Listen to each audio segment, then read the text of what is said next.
السلام علیکم ورحمۃ اللہ وبرکاتہ۔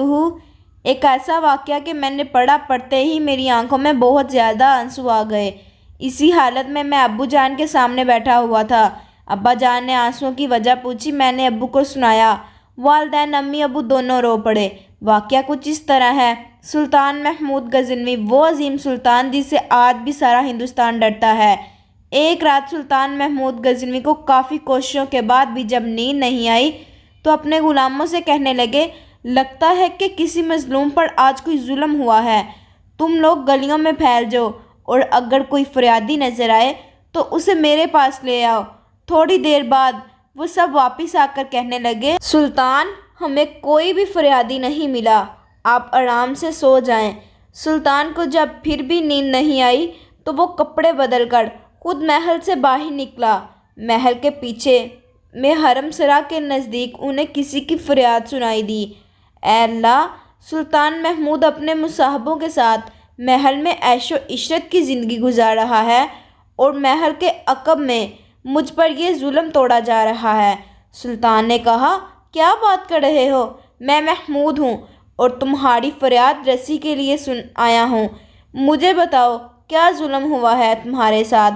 فریادی بولا، آپ کے خواص میں ایک شخص جس کا نام میں نہیں جانتا ہر رات میرے گھر آتا ہے اور میری بیوی پر ظلم و تشدد کرتا ہے۔ غزنوی، اس وقت وہ کہاں ہے؟ فریادی، شاید اب چلا گیا ہو۔ غزنوی، دوبارہ جب وہ آئے تو فوراً آ کے مجھے اطلاع کر دو۔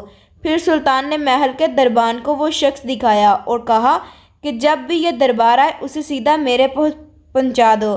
اگر میں نماز کی حالت میں بھی ہوں تو پرواہ مت کرو۔ اگلی رات وہ شخص سلطان کے پاس آیا اور بتایا کہ وہ شخص اس وقت اس کے گھر میں ہے۔ سلطان اسی وقت تلوار ہاتھ میں لیے اس شخص کے ساتھ چل پڑا۔ جب اس کے گھر کے قریب پہنچا تو اس سے کہا کہ گھر کے سارے چراغ بجھا دو۔ پھر اندھیرے میں ہی اس کے گھر میں گھس کر اس شخص کا سر تن سے جدا کر دیا۔ پھر سلطان نے حکم دیا کہ چراغ روشن کر دو۔ اس شخص کا چہرہ دیکھا اور سجدے میں گر پڑا۔ پھر گھر کے مالک سے کہا، اگر کچھ کھانے کو ہے تو لے آؤ، مجھے بہت سخت بھوک لگی ہے۔ فریادی، آپ جیسا سلطان مجھ غریب کے گھر کا کھانا کھائے گا؟ غزنوی، جو کچھ بھی ہے لے آؤ۔ وہ شخص ایک سوکھی روٹی اٹھا لایا جسے سلطان نے بڑی رغبت سے کھایا۔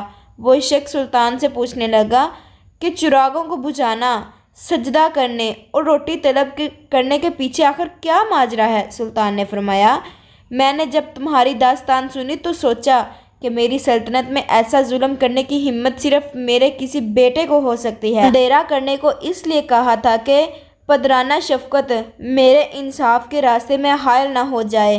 چراغ جلنے پر جب میں نے دیکھا کہ وہ میرا بیٹا نہیں ہے تو میں سجدہ شکر بجا لایا۔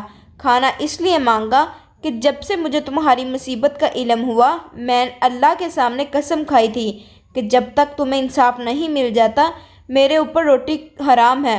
اس وقت سے آپ تک میں نے نہ کچھ کھایا تھا نہ پیا تھا۔ یہ ہوتے ہیں حکمران۔ اگر یہ آپ کو ویڈیو پسند آئی تو لائک، شیئر اور سبسکرائب لازمی کریں۔